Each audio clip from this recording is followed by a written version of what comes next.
Este é o segundo vídeo sobre o contexto bíblico.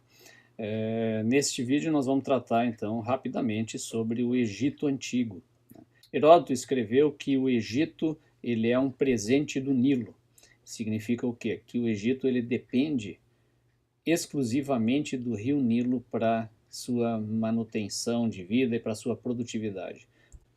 O rio Nilo ele é um rio poderoso, enorme, praticamente do tamanho do rio Amazonas aqui, que é o considerado pela maioria o maior rio do mundo.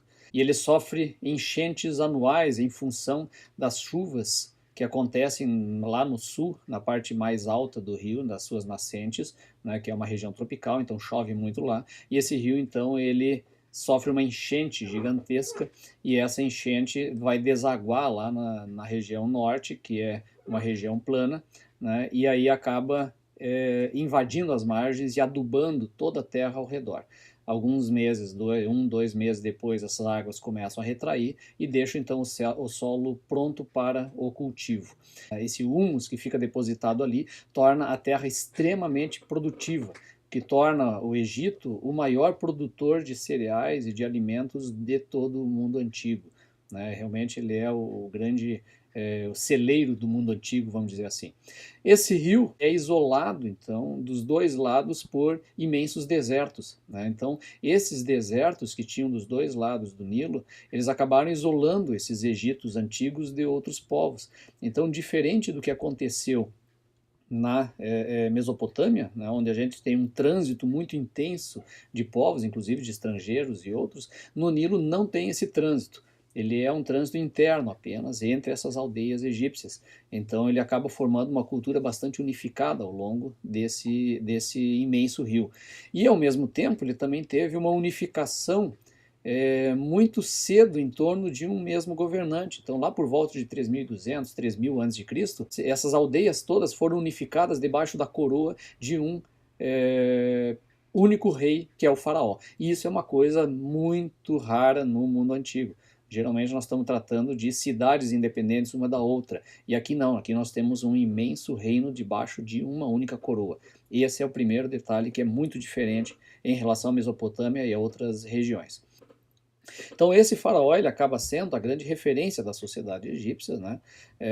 Porque ele é esse grande centralizador de todo o poder, né? É uma das monarquias mais centralizadas de todo o mundo antigo.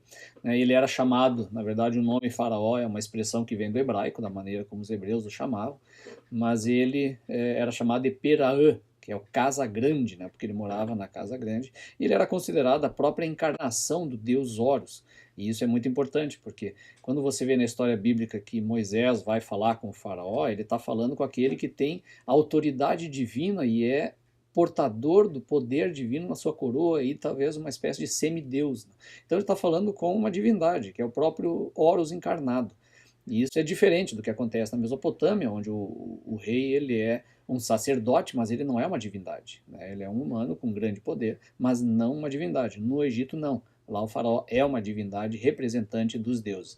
E é por isso que ele é responsável também pelos rituais do serviço dos deuses, porque é isso que mantém a ordem do universo. Então eles vão, de certa maneira, alimentar e tornar os deuses poderosos para que eles continuem mantendo o universo coeso e funcionando, mantendo o caos fora do mundo. Essa é a função religiosa do faraó. E é por isso também que as 10 pragas da Bíblia, quando elas aparecem narradas lá, elas são relacionadas justamente com essa ordem cósmica que o faraó deveria manter e que não consegue manter porque esse Deus dos hebreus aparece lá para esculhambar a ordem deles. Eles são os primeiros a desenvolver uma espécie de noção de vida após a morte, coisa que não tinha entre mesopotâmicos e nem mesmo entre os hebreus do Antigo Testamento. Né?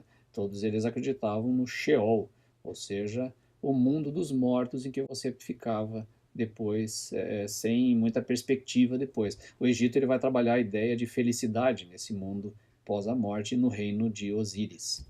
Então é isso que nós tínhamos para ver muito rapidamente sobre o Egito. Se você quiser entender melhor assuntos como esse, aqui ó, Atlas Bíblico Ilustrado.